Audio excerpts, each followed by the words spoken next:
welcome to our webinar on Give Feedback Like a Leader, Not a Critic.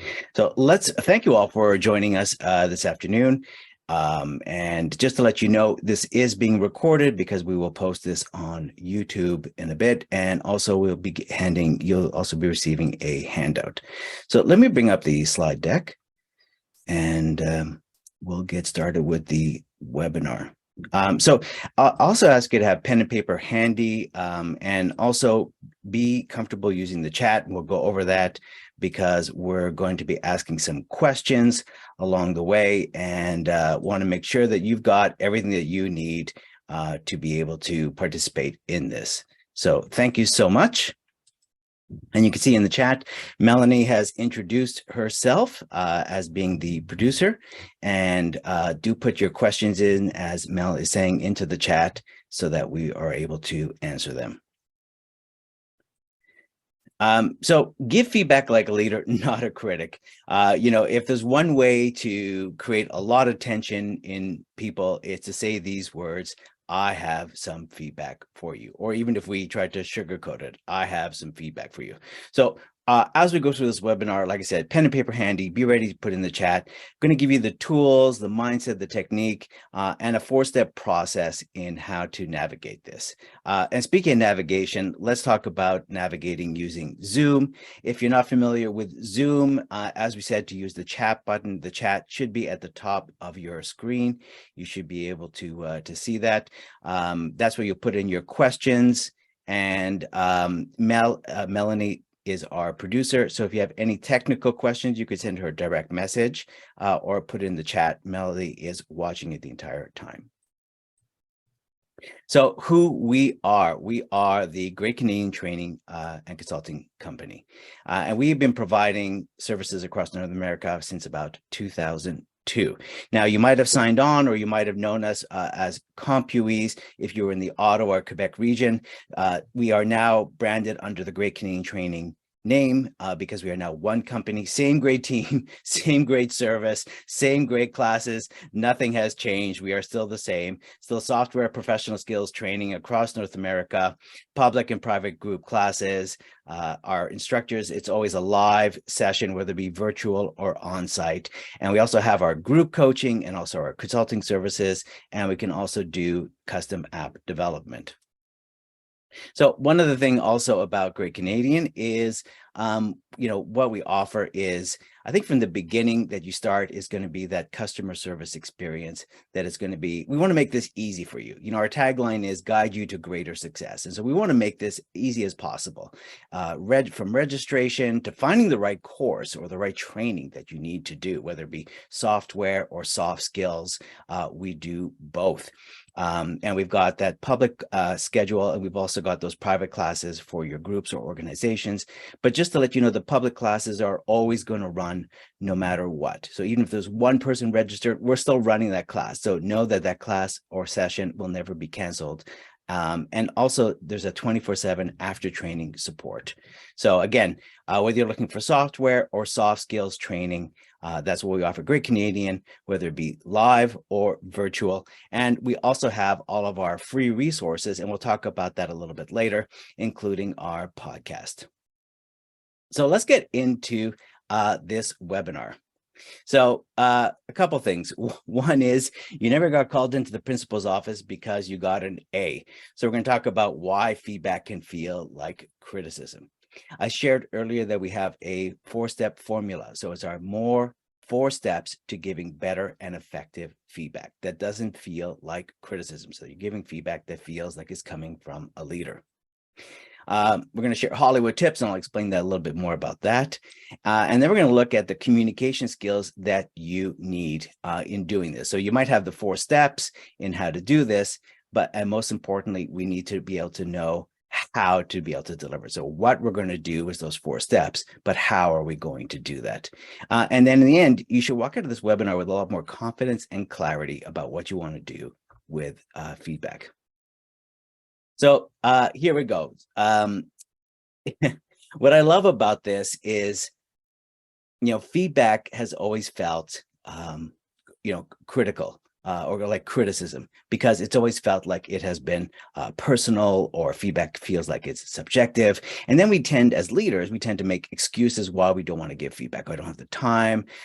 It's awkward. The batteries are drained. And so giving feedback is so important because it has an effect on the culture, has effect on the organization, and it has a ripple effect. Because the whole goal of feedback is about growing that other person. It's to make that other person be more efficient, more productive, more happier, and in a way, giving them the skills and tools in a way that makes it feel safe for them to want to do it. And when you think about it, we all want feedback.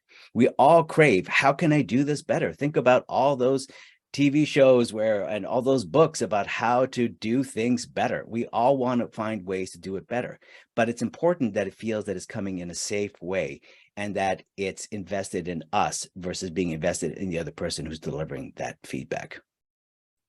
So a little bit about me. I am Joel Silverstone. I am the senior professional skills facilitator and coach here at the Great Canadian Training and Consulting Company.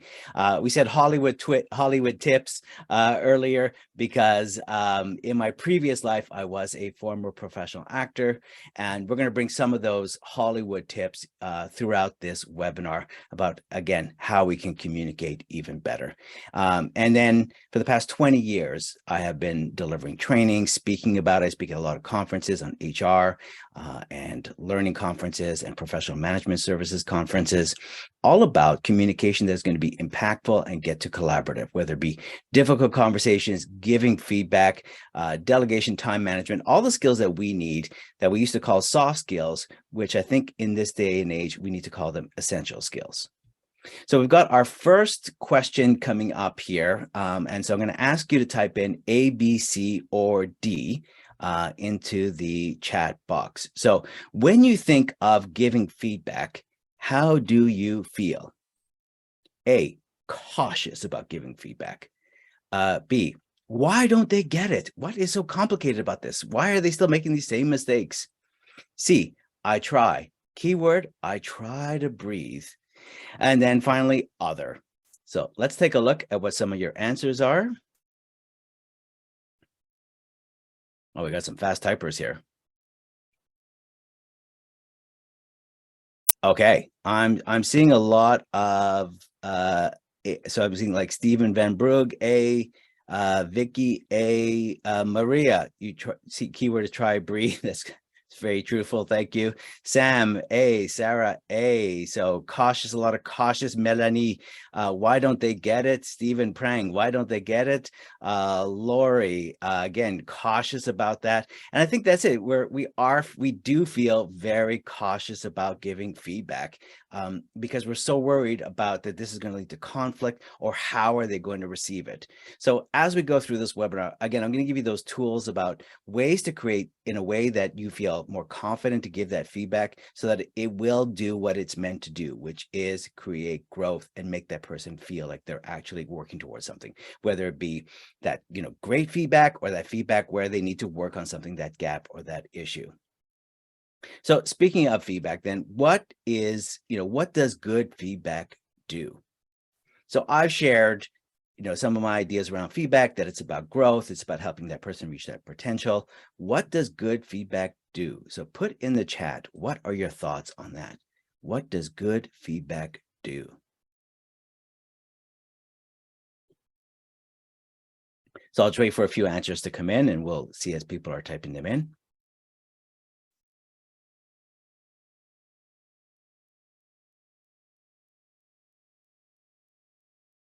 Okay, so we got some answers already coming in. So Leslie, motivate. Yeah, absolutely. I love that answer, because if that feedback is helpful, they can't wait to try that. It's motivational. It speaks to that dopamine, right? That chemical reaction in the brain going, this was good. I want to do more of this. You have any more tips? Do you have any more advice? And then C. Roberts is saying, provide an objective viewpoint. Yeah, it's that other perspective.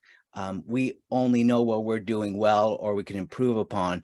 But when someone from another objective, without making it subjective, which would feel like criticism, can give us some feedback around that and help us improve, we appreciate that. It could be energizing, Lori says. Sam says, it guides, it directs, it affirms, it corrects.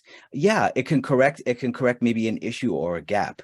And I love this, Denise. Lets people know that they are on the right track or not, and how to help them basically get back on the right track. Motivation gives a good feeling, Kevin. Good feedback gives meaningful and actionable suggestions of how to adjust the behavior, change course, and adds additional content. Some really great answers here. Carrie, thank you. Sets expectations. Absolutely. Some really great answers, and we're seeing motivation as being a key word there, and I think that is such a good key point. So then it sounds like we've all got some great answers about feedback. So here's the question then: when does feedback feel like criticism then? Because even though we've got all these great answers, somehow as a lot of you said, we feel cautious in giving feedback. So when or why or what makes it feel like criticism, or when does it feel like criticism? So put that in the chat.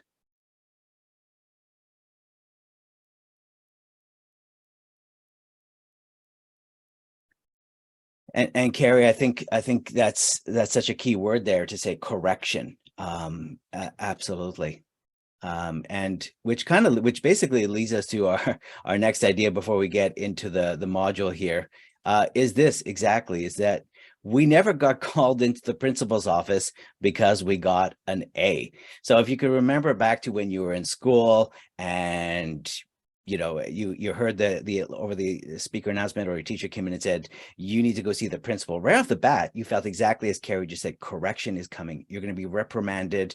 What did I do wrong? It makes me think about the movie Jaws.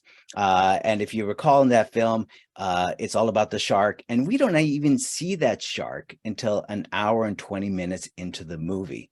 And so the whole time leading up to it, it is the anticipation. It's that long walk down the hallway that we see here. The anticipation building up, the da-da, feedback.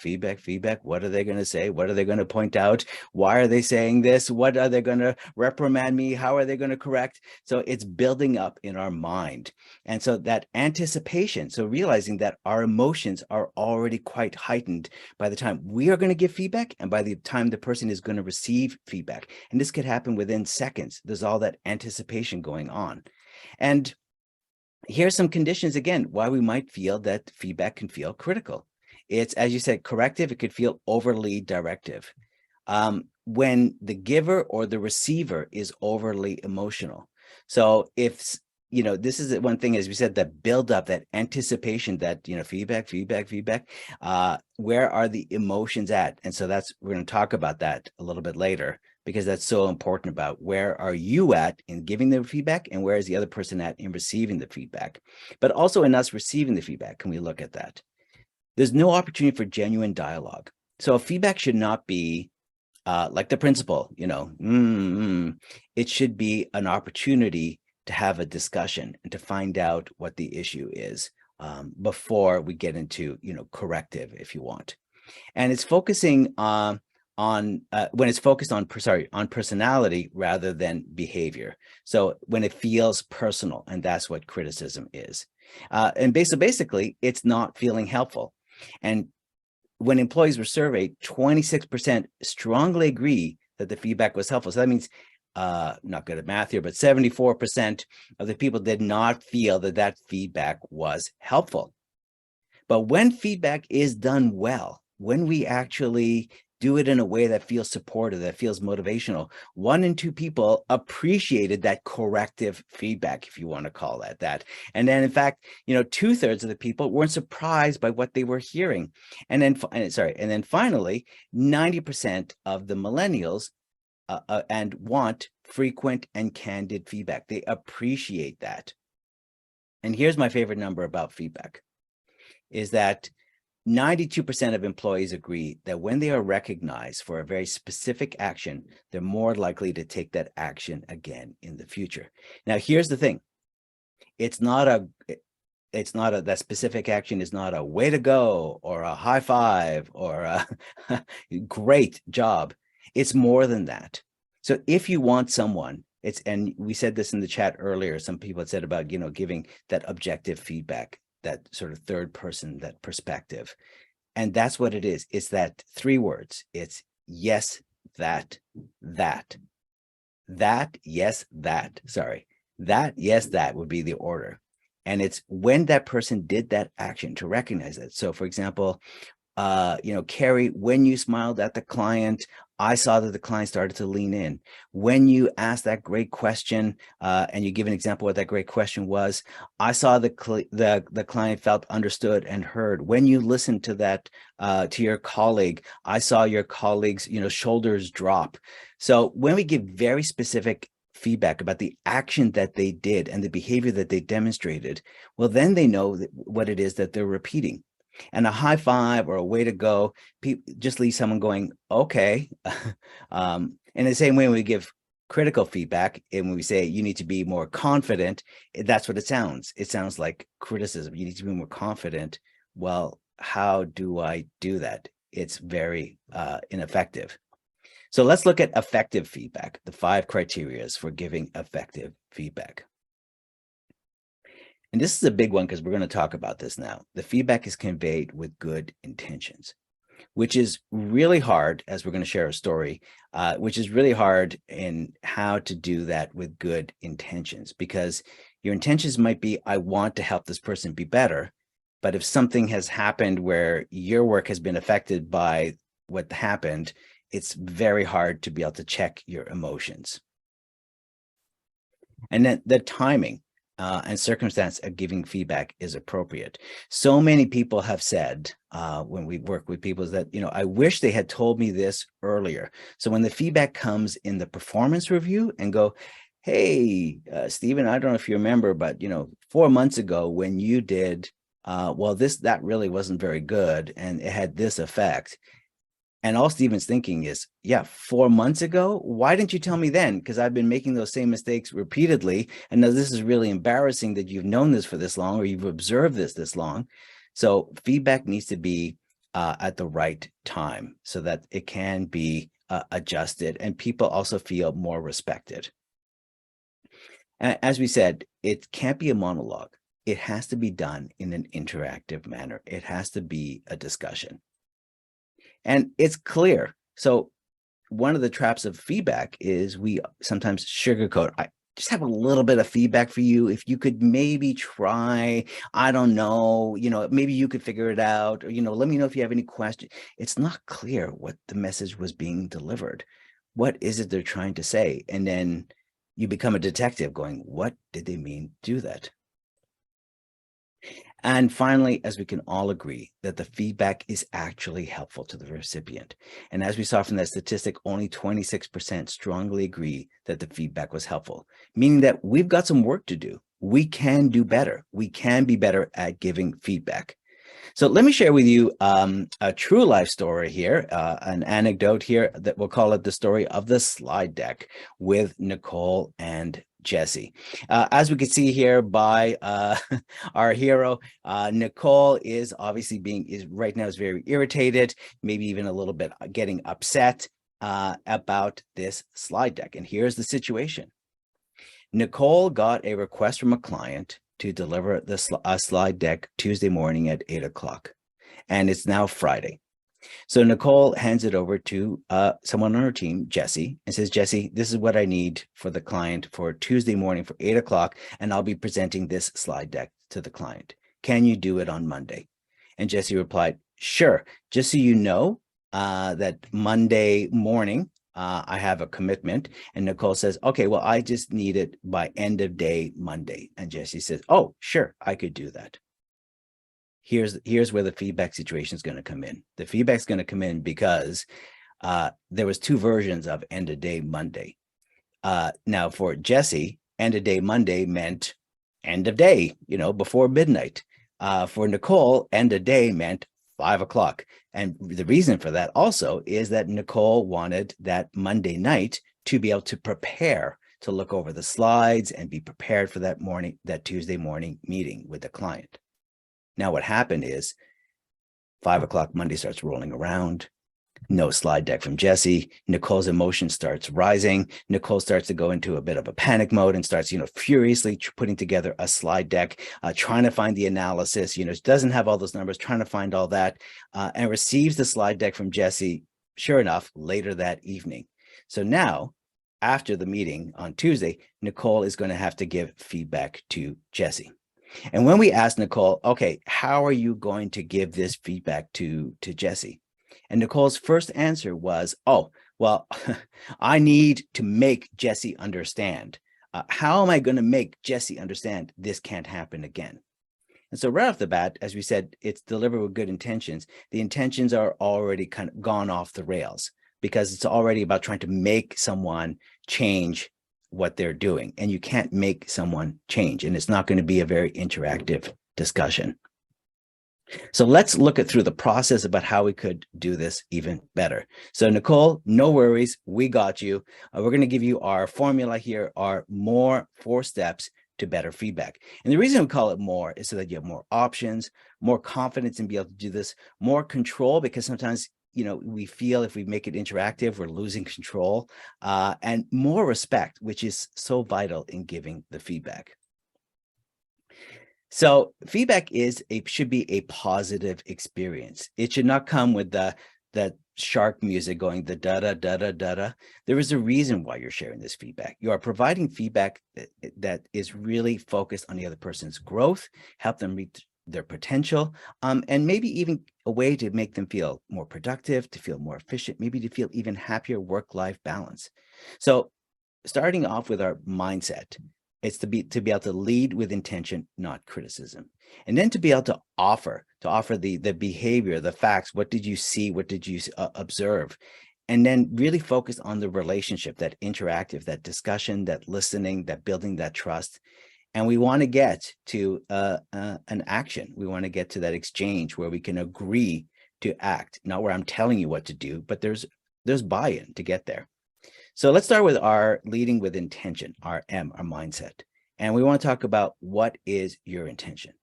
We obviously, as part of also managing your emotions and create safety by using positive word choices and tone. We're going to focus on the intention first. So as we look at this, it's really about, as we said, intentions versus the goals. So if we asked Nicole, what was the goal in giving the feedback? The goal was, I want to make Jesse understand. I want to make her change this behavior. Okay, well, that's the goal.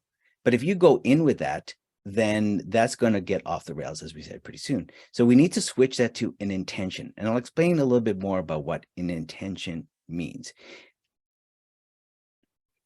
So number one, and maybe you've heard this before, is to discuss the performance issue, not the person.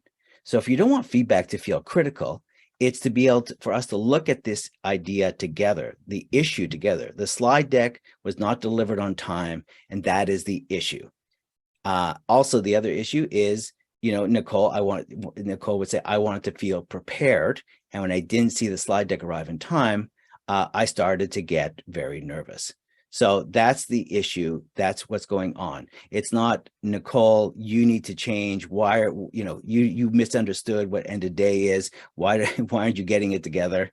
So it's not discussing the performance issue. It's discussing performance issue, not the person. So if we start with the first thing is, what do I want from this relationship? That's your first intention going into it. So it's not about changing the person. It's Jesse and I are going to work together if I'm Nicole. And so I want collaboration, obviously. I want Jesse to trust, if Jesse can't get it done by time, or maybe it's a skill issue, or, whatever it is, there has to be trust in here so that we are having a fluid conversation, dialogue. And it's also about helping Jesse grow with this. And have a better understanding of how to work in this way, and manage expectations, and maybe even ask clarifying questions, maybe even to ask Nicole, what does end of day mean to you? So have the confidence to be able to ask those questions and not to go, sure, got it. And then the second part is the conscious intentions. So conscious intentions means what do I want? I want collaboration. And then a conscious intention is, now that I want collaboration, I want to consciously look at that. How can we find common ground or mutual purpose? So Jesse, you and I both want to make sure that we exceed the client's expectations. We could both agree on that. So now we're seeking common ground, or it's a mutual purpose. We're also focusing on the future, not the past. So if we keep talking about, this is the third time you've done this, you keep dropping the ball. If we just keep bringing up the past, then this just happens, right? Jesse just becomes defensive. And then the third one is the same idea about discussing the performance issue, not the person, but it's soft on the person, hard on the problem. And so what that means, if you want another way to look at it, is separate the person from the problem. And that's from the book of Getting to Yes, which is probably like a 50-year-old book on negotiation skills. But soft on the person, hard on the problem. So it's, again, not making Jesse the issue, but looking at the problem together, so that visually, if you want to think about it, Jesse and I are together looking at the problem together, if I'm Nicole. And so if we think back, we're meeting Jesse to give her the feedback. Jesse was late to reply to the request, to the emails, to the deck deadline. Information you need is never available for you to feel prepared. So that is the summary of where we're at. What would be a way to open this feedback? Just a few words, maybe, if you want to type that into the chat.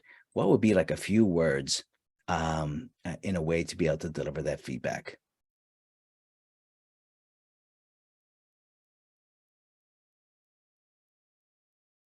So here we are, you're Nicole.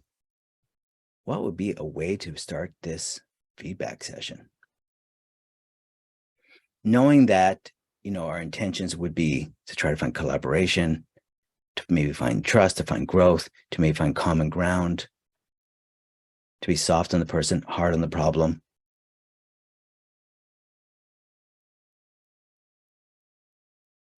And I'll give you a couple seconds to type in your answers, and then we'll move on. And I'll share with you a Hollywood tip, and then I'll give you a couple of examples of a safe way to open the session. Because this is so important. This is our strong start. This is our mindset at the beginning. So before we go into the session, we want to be able to not react, but respond and give some thought to how can I create a safe way to open this feedback in a way that Jesse is going to feel supported. And as you all said in the chat, as a way to feel motivated. So as Tara was saying, maybe a question to start the dialogue, not a barrage. Yes, absolutely. That's already a great intention. So already, that's very conscious, which is, as we saw from that picture of Jesse, of Nicole, Nicole is upset. Her emotions are high. She was, the story had been building up about having to do the slide deck herself. And, was she going to look foolish in front of the client because she wasn't fully prepared? So to be able to manage your own emotions by starting by questions. So that, I love that, Tara. And then Leslie is saying, hi, Jesse, I was wondering if we could touch base about the slide deck. I want to see if there's anything I could have done to be clearer in my request. Yeah, that's a great way to start, to already getting the other person engaged. And Denise, that self-disclosure, mentioning perhaps there was a miscommunication. And asking them what their take is on. That's a great point, Carrie. And then Stephen, taking ownership of the problem. I should have been more specific. Again, a great way. These are all really strong ways to start. Let me add to that here. First, I'm going to add you a Hollywood tip. And kind of the idea about managing our own emotions. So just out of curiosity, can you name these 3 movies? You could just write the titles in the, you don't have to say A, B, or C, just write the titles.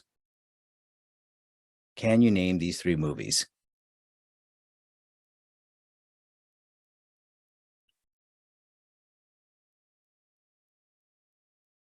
Yeah, Titanic, that's a gimme. Oh, Titanic is Shawshank Redemption, that's good. Leslie? We've got Titanic, Shawshank Redemption, and Hidden Figures. And the reason that I've shared these movies is this is the Hollywood tip, is that these are 3 highly emotionally charged scenes. And when we're giving feedback, it is an emotionally charged moment. So this idea about what actors can do in these emotionally charged moments is they don't worry about the lines. They focus on the intention. And the thing about this is they have to get those emotions quickly, but they have to do it take after take after take after take. And it's one intention that they have. And the intention for an actor is to be able to to basically to move that other person. And so what that means is everything that they do is about being focused about the other person. They're not thinking about their lines. They're not thinking about their script. They're not thinking about where this is going. They're just thinking about being in that present moment and not the outcome or the actions. And so everything that we just said now that you just shared about a safe way to open is absolutely true, is stay in that present moment because you don't know which way it's going to go. So you want to be open to what's going to happen and you're there for the other person. And then that intention through your body language, through your tone of voice, through your choice of words is going to come out that you are there for that other person to help them with their growth or collaboration. So here's some examples of some safe ways to open. I have something I'd like to discuss with you that I think will help us work together more effectively. I'd like to talk about the slide deck with you, but first I'd like to get your point of view. I think we have different perceptions about end of day Monday. I'd like to hear your thinking on this. I'd like to see if we might reach a better understanding about when we have these last minute requests. I really want to hear your feelings about this and share my perspective as well. And so what I like about that final one is, if you had to choose one, is that you've set it up that this is going to be a discussion, but that you also are going to be sharing your perspective. So it's not just one-sided where a person's going to go, yeah, well, it's also, and then I have some thoughts on that as well. So I like that is creating that dialogue and it's setting that objective from the get-go. So I leave you with this on mindset, is that you want to discuss the performance issue, not the person. So what do you want the feedback to do? And that was the ideas around collaboration, trust, or growth in the mindset. And what is going to be your intention? Could it be soft on the person, hard on the problem, as an example? And let's take it one more step further. How do you want that person to feel, bigger or smaller, if you were to really simplify it? So again, quick review of what they were is, if when you're thinking of that present, past, or future situation that's with a challenging person or people that you have to give feedback to, these are some of the things that you can do. You can seek that common ground at mutual purpose, soften the person, harden the problem, focus on the future, not the past. All right, so that was mindset. Let's go over now and look at the second part, which is that offer, that observation, that I message, and keeping it neutral and fact-based. So quick questions here. As we listen, are these facts or opinions? You are negative with the client. Is that a fact or an opinion? And I'll share why this is so important. You could just write F or O in the chat. You are negative with the client.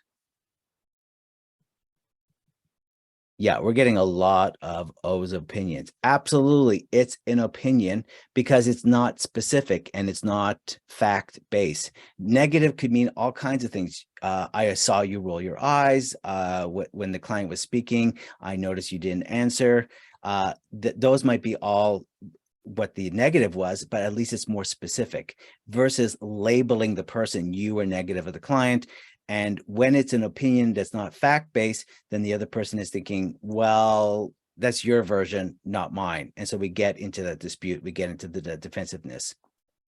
One more. I think you micromanage your team. That's a tough one. Is that a fact or is that an opinion?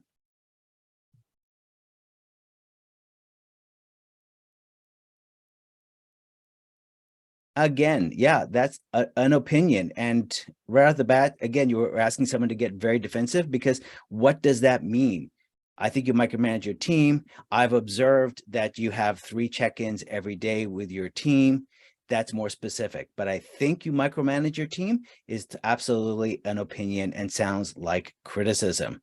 When Chris said ABC, you interrupted their thought. Is that a fact or opinion? When Chris said ABC, you interrupted their thought.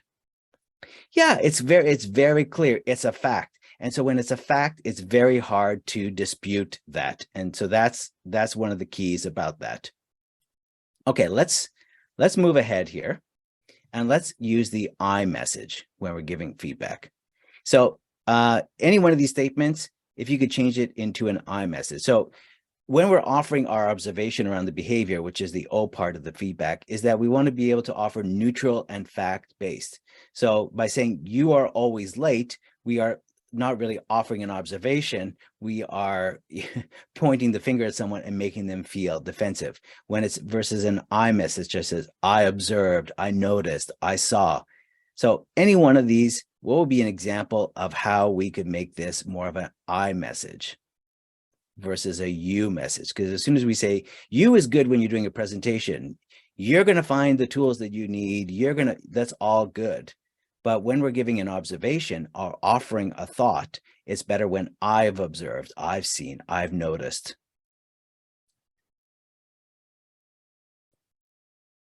Well, for example, you are always, oh, perfect. Leslie, I have noticed you have been arriving late. Yeah, absolutely. And we could even, and I know this is, you got to type it really fast. We could be even more specific. I've noticed on Monday, I observed on Monday and Tuesday, you arrived at 8:45 and our start time is 8:30.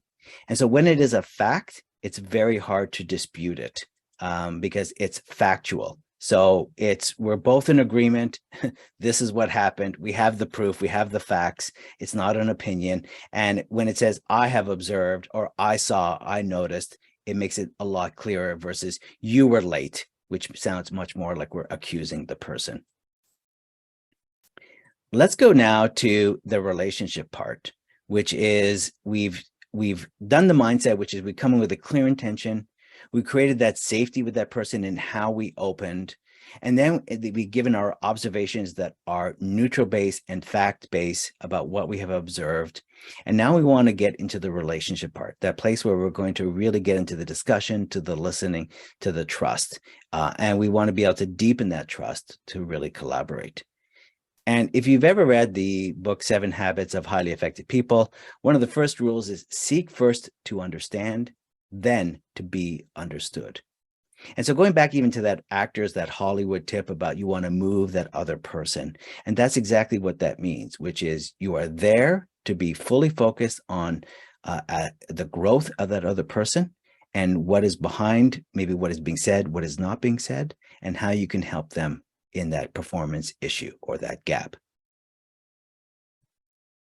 So it starts with listening, which is the gateway to communication. And here's the thing. When we're listening, 75% of the time we're distracted, we're preoccupied. 50% of the time we can immediately recall what was said. About an hour later, maybe about 20%, and less if we didn't like the subject or the person. So know that when you are giving feedback, just realize that they're distracted, they're preoccupied. And if they already heard, you're always late, you dropped the, you obviously misunderstood what 5 o'clock is or what end of day is. As soon as they hear that, they stop listening. So it's really important to understand not just how we are listening, but if we want to communicate our message in a way that's going to be delivered so the other person hears what you're saying, to understand that this is what you are fighting against. So we want to be able to listen as we do this, as we're listening, listen without solving.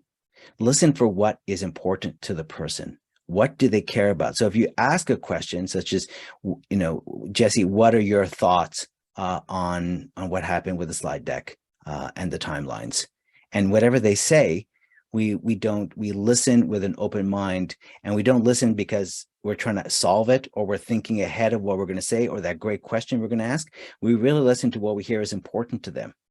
And if Jesse is saying something like, well, I guess I misunderstood end of day, and I did have a lot going on, and maybe I should have been clearer about that. And I guess I could have asked you some questions around that. And then that's our cue to really hear that Jesse is trying to communicate here. And so we don't want to solve it right and go, absolutely, great. So what are you going to do next? It's go, okay, Jesse, it sounds like, these are the things you were thinking about, that you wanted to ask those questions, that you wanted to clarify. I appreciate your candor in sharing that. So that's listen without solving. That's listen for what did you hear that the person was sharing, what was important to them. And let's add one more level to that, which is empathy.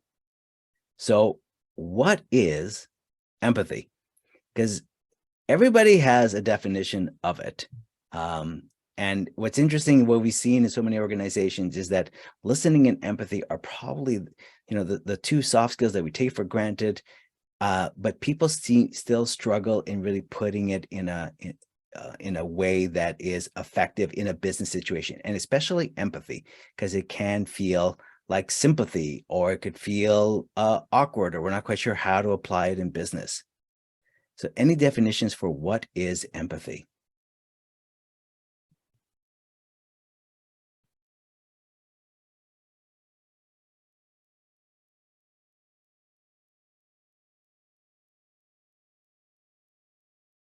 All right. Yeah, understanding, putting yourself in someone's shoes, understanding how someone else feels by imagining you're them. Yeah, all good answers. And it is putting yourself aside and thinking about the other person. Let me add one more element to this, and then I'll give you 3 ways that you can use empathy. And then, Mel, we're going to do a little something we call empathy theater. So one is, and this is a crazy, crazy slide, but empathy is all about emotions. And we can't just put the emotions as good or bad. To understand that there's an intensity of feelings. So if you look on the right side of the screen, you're going to see there's an intensity of the feelings, low to high. And so if Jessie was feeling, that now that we know, she knew that she missed the deadline, and Nicole had to go do the presentation Tuesday morning and not feel quite prepared and didn't quite feel like herself. Is Jessie feeling all the way like remorseful, disgraced, or is she feeling uncomfortable or maybe embarrassed? If we look towards the bottom of that. And the same thing, if you're Nicole, were you terrified about going to deliver that presentation Tuesday morning, knowing that you didn't quite have the deck the way you wanted it? Or were you intimidated or maybe nervous, looking down the bottom of that? So that's one of the things about empathy is this should help us, which is to not to put the emotions as good or bad. Also, not to overestimate the other person's emotions, or overestimate our own emotions, so that we can be focused on the other person. But the biggest thing about empathy is lowering the temperature. So we don't want to get someone over to happy, which is that silver lining. So if Jessie was feeling uncomfortable or guilty about the deadline being there, it's like, oh, it's okay, we'll take care of that, we're still we're trying to get her over maybe to happy, to just solve it. When in fact, empathy really is the gift of, I hear that emotion, I hear that it's important to you, and thank you for sharing that. It's a gift to say it's okay to feel that way, and let's see if we could just lower it, but not try to get them to happy, because that's something that we want to do for ourselves. So here's 3 ways that we can use empathy: cognitive, emotional, and compassionate. Cognitive is something we can do very easily in business. It's basically listening in the sense that we paraphrase the facts when we listen, but cognitive empathy is listening for the emotions, and we're paraphrasing the emotions that we hear. Jessie, it sounds like the situation was embarrassing, if Jessie uses those words as an example. Or Jessie, sounds like the situation was uncomfortable. So we're not saying, Jessie, you're uncomfortable. We're just saying, Jessie, it sounds like. So it means I may not agree. If I'm Nicole, I may not agree with Jessie, but I understand how Jessie is feeling that way, and I don't judge it, and I don't assume. Emotional is I might share that. Jessie, I've been there, and I've been the places where I didn't want, I felt embarrassed to ask questions to clarify, because I didn't want to seem like I didn't know what I was doing. So I understand that. That's emotional. I share that emotion with you. I've been there. And then compassion probably wouldn't come up in this situation, but compassion, maybe if Jessie shared something really personal and that made it really difficult, and compassion is just, oh my, what can I do to help? And that's compassionate empathy. So let's put this to play. Mel, are you ready to do a couple with me here? Absolutely. Okay, great. Mel's going to deliver the line, and then I'm going to try to be empathetic, and then I'm going to ask you, audience, if I was being empathetic or not. You could just say Y for yes or N for no. Is that being empathetic? Mel, are you ready? Yes. Okay, here we go. Okay. Yes, I delivered it late, but that's because no one has explained the new system to me. I think we did. Yeah, I think we did explain it to you. All right. Great. Well done. Was I being empathetic or not? No, no, no, no, no, no. Absolutely. I was being dismissive.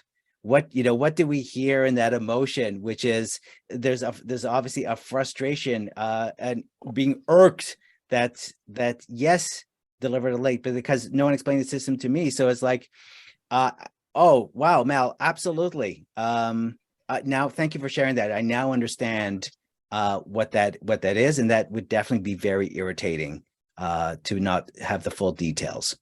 So that would be better empathetic, not great, but better. And again, it goes to the intention. If the intention is there to try to be empathetic, that's already a lot better, as opposed to being sympathetic, which is, oh, I'm so sorry that happened. And that sympathetic, Mel's not going to feel any better about that. Mel, let's do one more if you're ready. All right. Here we go. Here's your line. Okay. I'm so frustrated with the team you put me with. Well, we were short-staffed, and that's the team you ended up with. Sorry. I'm still not being empathetic. No, lots of ends. Yeah, definitely. That's right. We can even use the words here, which is Mel actually says that she's frustrated. So we can even use those words. And if we want to be cognitive empathy, it would be like, oh, Mel, yeah, I hear the frustration. You even said the word frustration about the team that you're being put with. And just pause right there. We don't have to solve it. That's what empathy is. We don't have to solve it. We just have to acknowledge it. And maybe Mel's going to vent some more, but that's okay. That's the gift we're giving her with empathy. So when giving feedback, these are the things that we want to be able to do in managing the relationship. Is we want to be able to listen, and we want to be able to empathize. And then when we ask those questions afterwards, because we've listened and because we've empathized, we want to make sure that we're asking good questions and not loaded questions like, have you fixed your alarm clock yet? Are you still difficult to get along with? Or those leading questions, which sounds like they're open questions. I don't think you've been working up to your potential. What do you think? So I'm asking you an open question. What do you think? But I've already started off with a negative. So you'll start showing up on time, right? Again, a leading question, which is feels very manipulative. So we want to ask those open questions, which is again coming from a place of curiosity. Tell me, what would you like? Very much open. We can ask closed questions because we need to get very specifics, like how many direct reports do you have? Would you say that you're currently overstaffed, just right, or understaffed? Sometimes we just need information. The most important part of all these questions is to realize we may not have the answer quite yet, and we want to be able to probe. And tell me more about that. Could you go into that more? And when we're giving feedback and we're having this relationship, we're giving Jessie, for example, or Mel in our empathy theater, we're giving Jessie the gift again, or the situation where she can go into a little bit more and maybe solve it herself. And we don't have to be solving it, but by asking these questions. And so our final step as we go into this is the agreement to act, that exchange, that agreeing on the next step and celebrating that openness for feedback and growth. So it is that buy-in moment. And so, communication is made up of three parts: spoken word, tone of voice, body language. Normally I would ask here, what percentage does each part make up? But I'll just go ahead and just share with you and share why this is important. Spoken words is only worth 7%. 55% of it is our body language, and 38% is our voice and tone. And this is how the message is received. And, in working with leaders, so many leaders have shared that some of their 360 feedback have come back and said, the words were clear, but for example, one leader said that in their feedback was, I got feedback saying that my tone was not as jovial when I was discussing certain topics. And so what happens is the words might be there, I'm discussing something, but if my body language and my voice and tone don't match that, you're not going to believe it. So if I'm Nicole and I'm giving feedback to Jessie as an example, and I'm saying, Jessie, I really want to support you, and I really want to make sure that we give you the right feedback. The words totally make sense, but my body language and my tone of voice gave it away. If you're Jesse, you're not going to believe me. So we need to be able to create that safe environment, which is that your actions match your intentions, you empathized, you manage your own emotions, you were present, think about moving the other person, you listened, and you showed respect, and you created safety. So know that when it's time to get to this point of agreement to act, that these are the things that you want to make sure that the words and the voice and the body language match those intentions. You had empathized with whatever they had brought up. You had managed your own emotions so that you were able to be really focused on them, and that made you present. And you listened without solving. You listened to what was important to them, and you showed them the respect by how we started that beginning, that safe way to open. So in that mindset was that safe way to open, the intention, and that offering, what you observed, and it was factual. And then the relationship, you listened and you empathized, which leads us to this place of you have created safety. You have earned the right to be able to now ask those questions, to be able to move it forward to agreement, to make your request now. So this is what I like us to do moving forward. And most importantly, listen or pause for what might be coming next. And so in making that commitment, it's focusing on the problem, not the person. Ask how they can solve the problem, using those probing questions and active listening to help identify what solutions could be, because again, they might be able to self-assess and self-manage it themselves if you'll give them that opportunity, that safe place to do it. Make sure that we've agreed on an action plan, maybe some steps, and gain commitment. And maybe it's just 10% change. Maybe we're not going to get Jessie to all of a sudden be on top and maybe ask the questions when she needs to, or understand that 5 o'clock is the deadline. But can we get towards trust and towards dialogue where there's one action that Jessie could put into place, and we can continue to build on that, and we can agree on a follow-up date and time if we need to, and express your confidence in that they can do it. Because again, as we saw, 92% of people will repeat that action if they got very specific and positive feedback around what they were doing. So as we look back on this, and then I'm going to take some questions. So think of your questions that you would like to ask. We've got our MORE model, which again was that mindset. How do you start? How do you create safety? You want to be able to give some thought before jumping into the feedback, to be able to offer those observations, those facts, the relationship, the listening, the building the trust by empathizing, and that exchange, which is, if I've done all these things, I probably have earned the right, because they feel safe, to ask, to make their request, and most important, listen again as they go through it. We've got some upcoming classes coming up, and I'm going to take your questions in a second. We've got our software training, as you can see, coming up in the month of November and December, and then professional skills training coming up in October, November, and December. These are our public classes. We're always available, obviously, to do private classes. But if you like the feedback, you might like November 25th. We've got Conflict Begone, Navigating Difficult Conversations. But if you want to go even deeper with the feedback, you might be interested in our Great Leadership Conversation Means Feedback, our full day, virtual or in person, but these are our virtual dates, October 21st or January 9th. Great Leadership Conversation Means Feedback, and we can go deeper into that. And let me just show you a couple things here on our site here. And so where do you go register for these classes?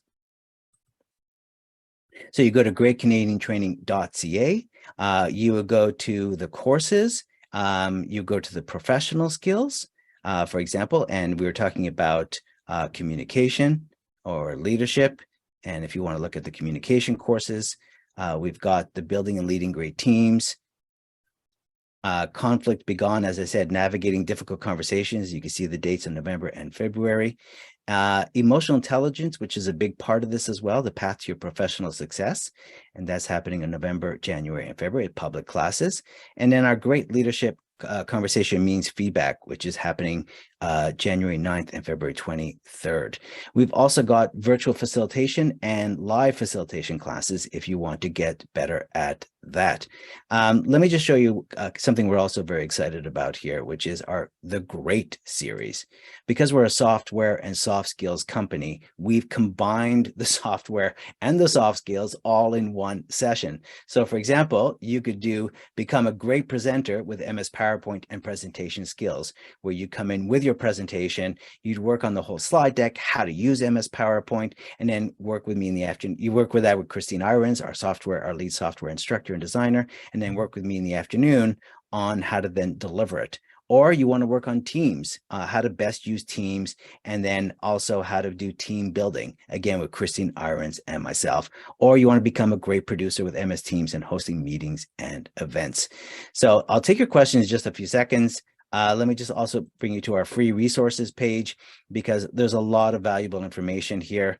A little bit of shout out here to our podcast, the Great Canadian Leadership Podcast, right there.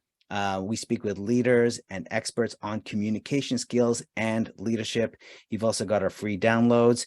You could find the podcast right here on our website or anywhere that you listen to podcasts. That's the Great Canadian Leadership Podcast. And of course, our free resources, our free downloads, and you can go always to check any webinars. And this webinar will be available on YouTube, and also a handout will be given to you as well. But you can also check out previous webinars on the free resources page. So let me go back now and ask if there is any questions.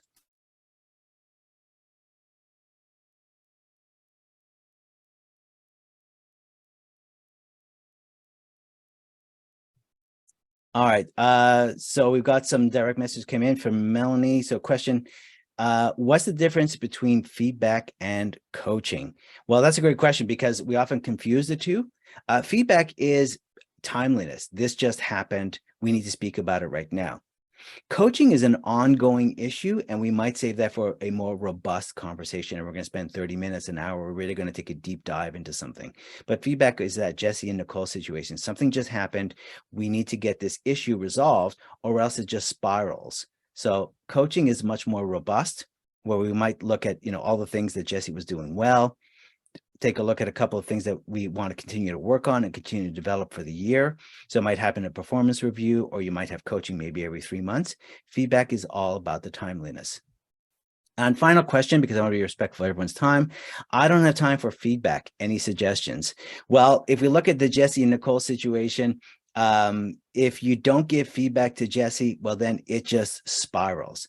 So even if you took 10 minutes and give just some effort to giving feedback in a way that's going to feel respectful and also with the right intentions, then Jesse is a lot more aware and will feel respected. And the payoff to all that is better conversations, better communication, better collaboration. All right. We'll pause there for any questions, but of course, you know where to find us here at Great Canadian Training if you have any other questions. Melanie will be sharing you'll be receiving an email with a handout. This webinar will be available on YouTube. Thank you all for your participation and your comments and questions that came in. I really appreciate that. And thank you so much for joining us, and give feedback like a leader, not a critic. Have a great day, and I look forward to you implementing that more mindset as you go forward. Thank you, Carrie. Thank you, Leslie. Thank you very much, Maria. Thank you, C. Roberts. Denise, thank you so much. Vicky, glad to hear you appreciated this. Thank you so much. And really, everyone's comments that was so encouraging to see. Maria, thank you so much that you'll write a positive review on Google. Really appreciate that.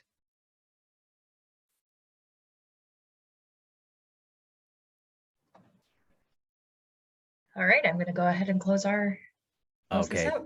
Thank you so much, Mel. Thanks, Joel. Okay, thanks.